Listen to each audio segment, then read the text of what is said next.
This is Atia and anchor of this program. Today I will show you how to make oral saline. To make oral saline, you will need water, molasses, salt and teaspoon. First of all, you will take half liter of pure water. Look, here it is.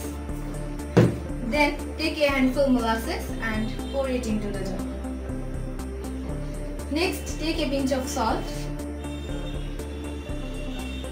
and finally mix it with a spoon. Look, I am doing it all the same. Now your oral saline is ready. Hello dear, no more today. I am coming next day along with how to make a salad. Keep watching my channel Ahzee. See you next. Bye. Speaking cat today. Focus brilliantly.